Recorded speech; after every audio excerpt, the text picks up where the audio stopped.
नमस्कार मित्रांनो, 2 दिवसापूर्वी शासनाचा एक जी.आर. आला होता. त्याच्यामध्ये ते होमगार्डच्या जवळपास 9,500 पदांची भरती करणार आहेत, या संदर्भातचा तो जी.आर. होता. आणि काल रोजी सातारा जिल्हा होमगार्ड यांनी एक नोटिफिकेशन दिली आहे. त्यामध्ये ते अर्ज प्रणाली कशी असणार आहे आणि होमगार्ड्सना लाभ कोणता मिळणार आहे व अर्जासाठी आवश्यक डॉक्युमेंट्स कोणते असणार आहेत, फिजिकल्स काय काय असणार आहे, म्हणजे ग्राउंड काय असणार आहे, या संदर्भाची डिटेल माहिती या PDF मध्ये सातारा जिल्हा होमगार्ड्स यांनी नमूद केलेली आहे. आणि सातारा जिल्हा होमगार्डसाठी जरी ही माहिती असली तरी सर्व जिल्ह्यासाठी ही अप्लाइड आहे. तर बघूया यांनी काय काय सांगितलं आहे PDF मध्ये. तर पहिला मुद्दा जो आहे त्यांनी पहिल्या मुद्द्यामध्ये सांगितलेलं आहे की होमगार्ड सदस्यत्व जे आहे हे 3 वर्षांचा हा कालावधी असणार आहे त्यांचा सर्व्हिसचा. आणि 58 वर्षापर्यंत ते पूर्ण नोंदणीकृत करता येतं त्यांना, म्हणजे 58 वर्षापर्यंत ते नोंदणी करू शकतात होमगार्डसाठी. आणि कर्तव्य व सदस्यत्व याबद्दल तर मुलांना माहिती आहेच, त्यांना काय काय काम राहतं, बंदोबस्त राहतं, या संदर्भातली माहिती प्रत्येक मुलांना माहिती आहेच. पुढील पॉईंट बघूया. होमगार्ड्स यांना जवळपास 750 रुपये त्यांना प्रतिदिन भत्ता मिळतो बंदोबस्त काळामध्ये. आणि इतर पण काही त्यांना सोयीसुविधा मिळतात. आणि शास्ती संदर्भात बोललेलं आहे, म्हणजे त्यांना पनिशमेंट काय असणार जर त्यांनी कर्तव्यात कसूर केली तर होमगार्ड अधिनियम 1947च्या नियमानुसार त्यांना 250 रुपये इतका दंड होऊ शकतो किंवा 3 महिन्याची साधी कैद पण होऊ शकतं. इतका त्यांना जर त्यांनी कर्तव्यात कसूर केली तर तितका दंड त्यांना होऊ शकतो. होमगार्ड संदर्भात फायदे काय आहेत हे पण या PDF मध्ये सांगितलेलं आहे. तर तुम्ही बघू शकता.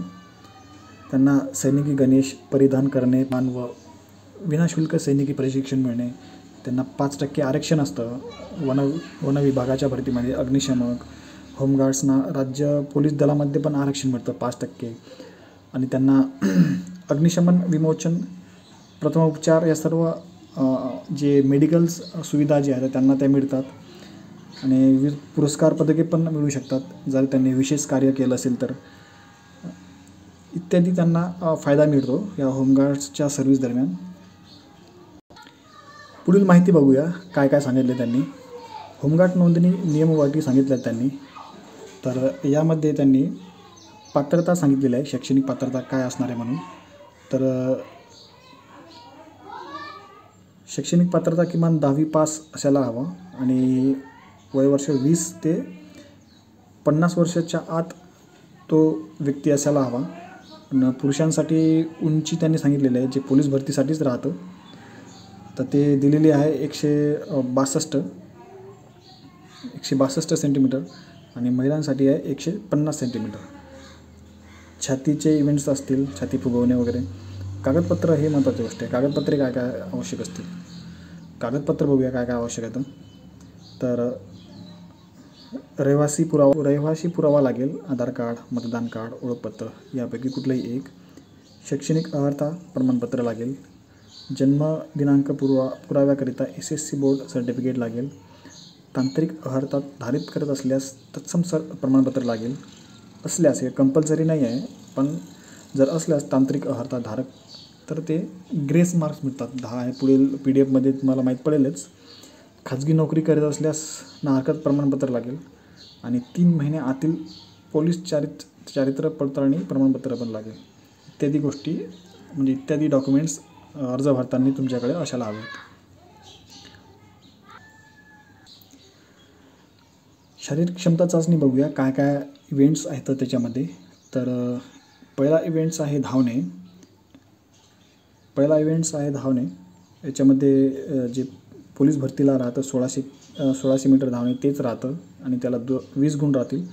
आणि 800 मीटर धावणे याच्याला 25 गुण राहतील. आणि समोरील इव्हेंट्स बघूया. गोळाफेक हा एक इव्हेंट आहे. याच्यामध्ये 8.5 मीटर गोळा फेकावा लागतो. महिलांसाठी सुद्धा गोळाफेक आहे. याच्यामध्ये 6 मीटर किंवा त्यापेक्षा जास्त गोळासाठी 10 गुण मिळणार आहेत. अजून समोरची चाचणी बघूया.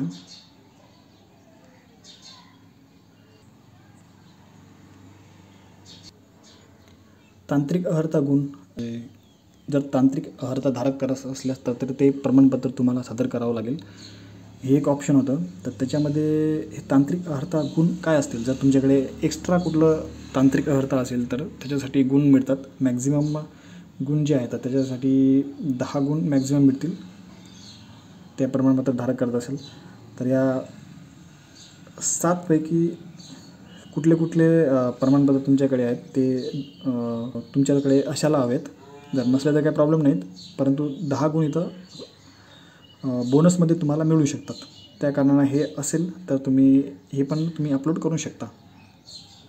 पुढील बाब बघूया काय आहे तर. आता अर्ज कसा करायचा, तर यासाठी त्यांनी तारीख दिलेली आहे 15 जुलै.